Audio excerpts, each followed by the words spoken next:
White women were not passive bystanders to the slave economy. They were active co-conspirators. They bought, sold, and owned other human beings. In fact, about 40% of all slave owners were white women. The more enslaved people a woman owned, the more power and status she held. Parents often gave their daughters more enslaved people as property than they gave them land. So, for a white Southern woman, owning slaves became tied to her very identity. This is the true story of how white women treated the black people they enslaved. Slavery in the United States lasted for more than 400 years. In that time, the system shaped generation after generation. It created a deep psychological distortion. White people dominated the country and built a violent, oppressive system to terrorize the black community. They used lynchings, beatings, and savage treatment to torment people. Even when there wasn't outright violence, there was segregation. Communities, housing, and the criminal justice system all used discriminatory policies. Racism spread into every part of American society. White families gained huge amounts of material benefits and privileges from this racial hierarchy. Before the Civil War in the South, white women could not vote. When they married, the husband became the legal head of the household, and the woman was called the heart of the home. In reality, women were considered the property of their husbands. Their movement and freedom were severely limited. For example, if a woman wanted to travel, she needed a male chaperone. Physical abuse was seen as a normal way to control a wife. They were expected to remain cheerful, pleasant, obedient, and faithful, even while knowing their husbands had affairs with enslaved women. These wives knew that the mixed-race enslaved children on their properties were their husbands' own offspring. That is why many white women wanted a freedom of their own, a power to change their story. That is where slavery came into play. Most people know George Washington owned slaves who took care of his Mount Vernon home. But very few know that his wife, Martha, was the one who drastically increased the enslaved population there. When they married in 1759, George owned about 18 enslaved people, but Martha owned 84. The high number Martha owned might be unusual, but the fact she owned black people is not. She, like many other white women, was a violent and active participant in the slave system. Owning many enslaved people increased a woman's chance of finding a good husband. After marriage, white women went to court to keep legal ownership over the people they enslaved, and they often won. For these women, the institution of slavery was their own form of freedom. In the past, many historians believed white women did not play a big role in slavery. They based this on writings from a small group of Southern white women.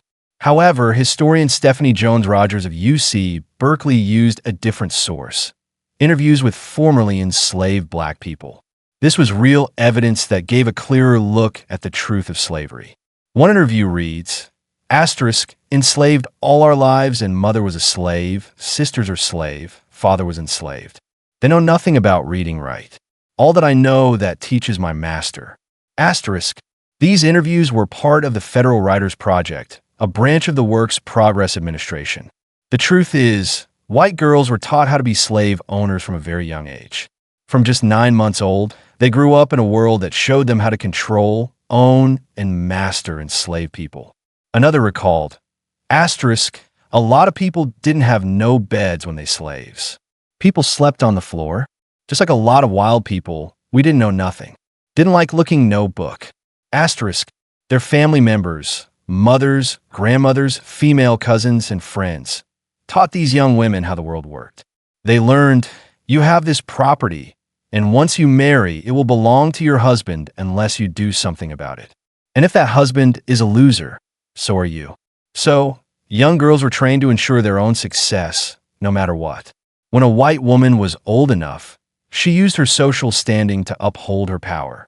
She could dictate the lives of those she owned and exploit them with words or brutality. Many people today do not realize that Southern households worked hard to reproduce the slave society. They wanted more servants at lower cost.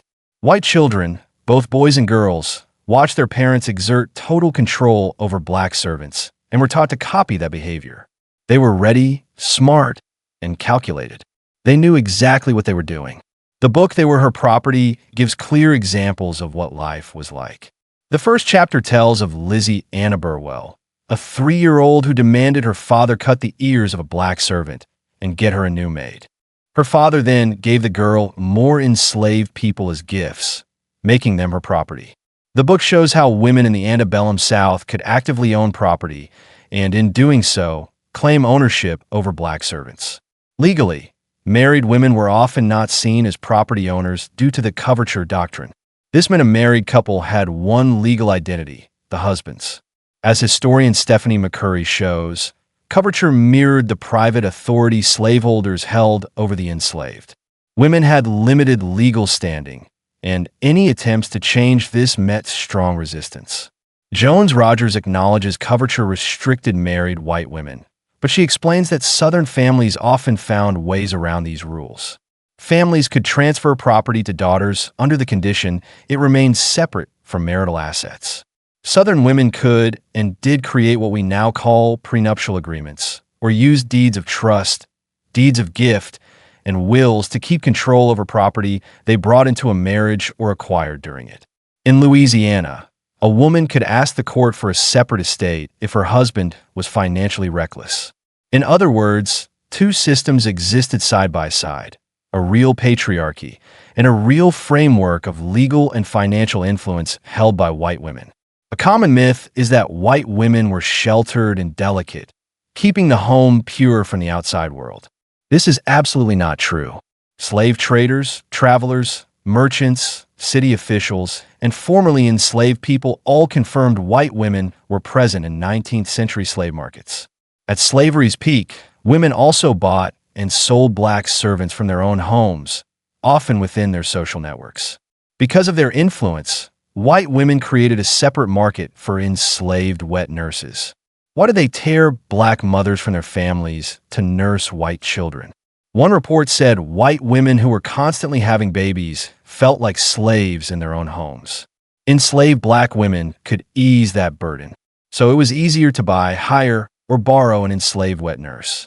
This gave white women the freedom to pursue social events while someone else cared for their newborn. Some, though not all, white women were incredibly brutal to the people they enslaved. They could be so violent their husbands had to restrain them. A wealthy woman might invest in enslaved men and women, forcing them to reproduce to give her more slaves. Historical records note a woman named Henrietta Butler, who was forced to have sex with enslaved men to have a child. She was then forced to nurse her mistress's baby. Many women suffered similar fates. Enslavers often raped their servants to ensure a supply of wet nurses. White women from affluent homes also ran brothels using the enslaved men and women they owned.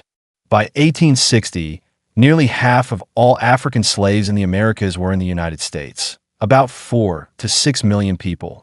The 1860 census reports 393,973 white individuals owned 3,950,528 black individuals. Only about 1.5% of the white U.S. population owned slaves. It has been over 150 years since slavery legally ended in 1865. But the true trauma was not just slavery itself. It was the aftermath, when hopes for equality were crushed in the 1880s and 1890s by a shift in racist beliefs. When the Civil War came and it was time to free the enslaved, many white women fought back. Female slave owners resisted by pledging loyalty to Union authorities. Many sued for compensation when slavery was abolished in Washington, D.C. Others hid their enslaved people from the war, moving them in a practice called refuging. After the war, many white women negotiated labor contracts with freed black people. They tried to keep control by taking black children as apprentices. Apprenticeship was another form of unfree labor. It was better than slavery, but it was not freedom.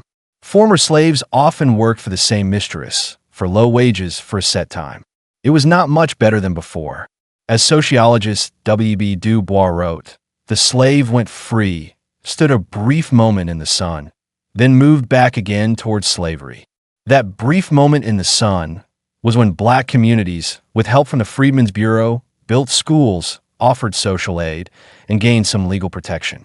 But this progress was undermined by the white Southern elite, which included white women. They quickly passed laws called the Black Codes.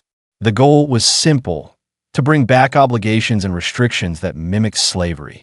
The Black Codes were designed to take away black voting rights and stop black people from serving on juries or in militias. Instead, a complex system was created to control freed people. White men and women enacted contract and vagrancy laws, leading to a peonage labor system. Peonage is involuntary servitude based on debt. By 1915, at least 6 former slave states had laws forcing black people to work against their will. If found guilty of vagrancy, a black person could be forced into the convict lease system. This system brought huge profits to the wealthy white women and men who bought and sold this labor. Historians found a memoir of a white woman named Rebecca Felton. In a 1929 interview, she said, "I went to Washington 50 years and a little more ago. I saw all the people around there and been with the president. I was one of the board of lady managers for the Chicago Exposition, and I served my full time in Chicago." In her memoir, she wrote about corruption in Georgia's legal system. Judges were elected by a powerful faction. A black person could get 10 years of hard labor for stealing 3 eggs or a bowl of milk. A 15-year-old black girl in Atlanta got 5 years in prison for taking 50 cents from another black child. This powerful faction made about $500,000 a year from the convict lease system. Judges who sent strong black people to prison were more likely to be reelected. But this control needed the threat of violence. That is where groups like the Ku Klux Klan came in. They intimidated, brutalized, and murdered black people nationwide. The Women's KKK was a separate but connected racist group for white Protestant women. They grew using a kind of empowerment feminism. The first KKK started in Pulaski, Tennessee, after the Civil War. It was founded by men angry about newly freed black people gaining rights. They wanted purpose, thrill, and a way to be violent with social approval. The early Klan was secretive, with strict rituals to match their hateful goals. At first, women did not actively join, but sewed robes for their husbands and family. Women also had a symbolic role. The Klansmen claimed they were shielding pure, innocent white womanhood from the threat of black men. The men held 2 conflicting views of women: a fantasy of pure beings who supported men, and a real need to deal with actual women. In return for protection, women were to serve and uphold white supremacy. In the Klan's second wave came the Women's KKK, WKKK. It was a separate group just for white Protestant women. Its early days had internal conflicts. One male leader started a women's group called the Camellias to boost his own influence. Another joined with a secret society called the Queens of the Golden Mask. Eventually, the Golden Mask group became the official WKKK, first authorized in Little Rock, Arkansas, in 1923. At its height, the WKKK had branches in every state, especially Arkansas, Ohio, Pennsylvania, and Indiana. Like the male Klan, it had a complex structure with ranks like Imperial Commander, Kellalif, Clarero, and Collectors. Members enforced rules, recruited, collected dues, and organized events. All of this was driven by racism, nationalism, fear of outsiders, and a desire to protect the family. Unlike the men, the WKKK did not usually take part in lynching or physical violence, except for a 1924 parade where they carried clubs. Because they weren't openly violent, many historians saw them as obscure, unimportant figures working in the background. But the truth is, the Women's KKK was very powerful. They were expert manipulators. They used their social standing to push their agenda. Many had experience running social clubs, so it was easy for them to spread rumors, ruin reputations of political candidates, and boycott businesses. They tried to remove Catholic teachers from public schools and supported pro-Klan candidates. They increased their influence by giving food baskets to poor families and organizing weddings, funerals, parades, christenings, and lectures. By blending ceremonial and social activities, they made the Klan part of everyday American life. To them, all the good people were in the Klan. These groups were unsettling because they fit so seamlessly into small-town America. The WKKK did not attract women because it was new or strange. It was popular because it matched the existing values and traditions of white Protestant life. Many members saw it as a social club, a place to have fun with friends.